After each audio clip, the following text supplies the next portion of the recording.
ভালো হইছে ভালো। আস্তে আস্তে। গাইসদের বলো কি? গাইসদের বলো কিছু। গাইস আমি মজা হইছে, তোমরা খাবেন। তোমরা খাবেন। অনু গাইস বুঝছেন? রাজ ফ্রেন্ডস, এই যে আজকে বানাবো ফুলকপির বড়া। এই ফুলকপির বড়াটা আজকে আমি একটু অন্যরকম ভাবে বানাবো।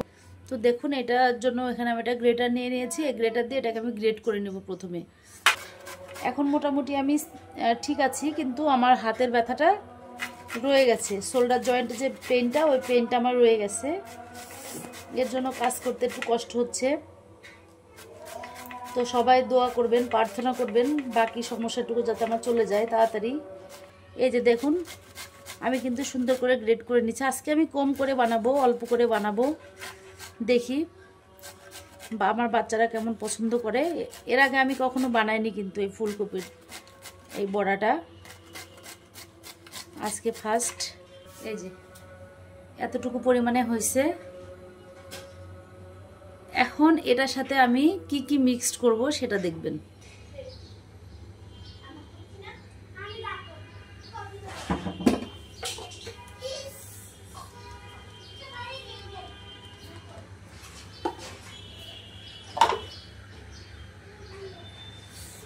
প্রথমে আমি একটু ময়দা দিয়ে দিলাম আর সামান্য পরিমাণে হলুদের গুঁড়া দিলাম। এখানে আমি শুকনা মরিচের গুঁড়াটা ইউজ করছি, কারণ আমার বাচ্চা তো কাঁচা মরিচের গুঁড়াটা কাঁচা মরিচটা তো ও খেতে পারবে না, দাঁতে বাঁধলে ওর প্রবলেম করবে, বলবে তুমি কেন দিলা। আর একটু দিয়ে দিচ্ছি ধনিয়া গুঁড়া। এখন একটু দিয়ে দিব জিরার গুঁড়া। এখানে একটু সামান্য পরিমাণে দিয়ে দিচ্ছি খাওয়া সোডা। আপনারা যদি মনে করেন দিবেন তো দিবেন, না দিলেও অসুবিধা নাই। খাওয়া সোডাটা ইউজ করলে হয় কি যে ক্রিস্পিনেসটা থাকে আর কি, এর জন্য আমি সবসময় একটু খাওয়া সোডা হালকা করে দেওয়ার চেষ্টা করি। আর এখানে দিয়ে দিচ্ছি একটু কর্নফ্লাওয়ার। দিয়ে দিলাম। তো সব কিছু যখন দেওয়া হয়ে গেল, এখন এর মধ্যে দিয়ে দেবো একটি ডিম।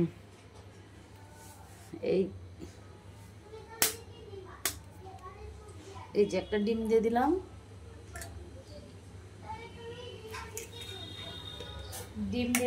আর দিয়ে দিলাম একটু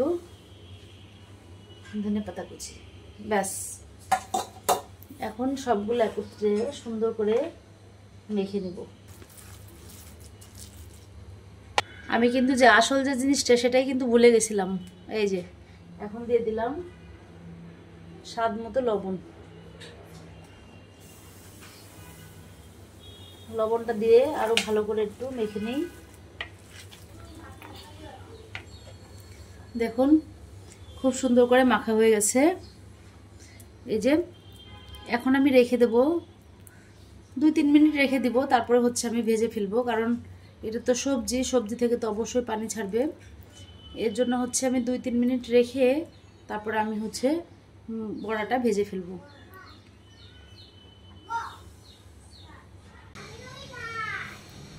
এই যে চুলাতে প্যান দিয়ে দিলাম।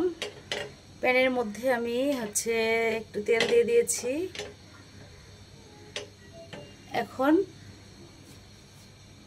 এই ফুলকপির বড়াগুলো ভেজে নেব। এই যে এক এক করে ভেজে নেব।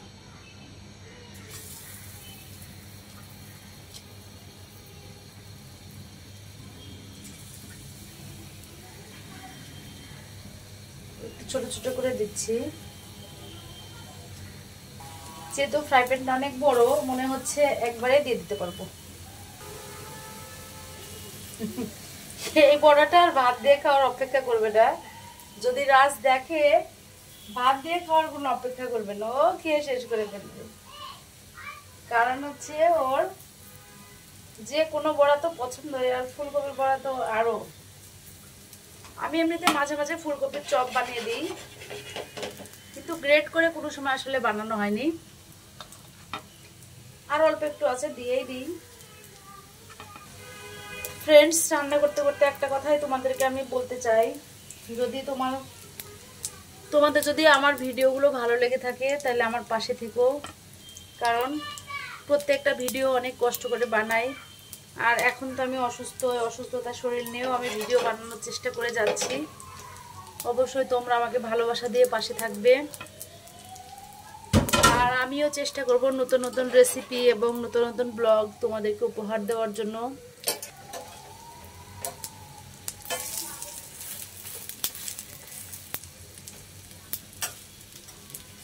এগুলো এখন একটু উল্টিয়ে দিচ্ছি আমি।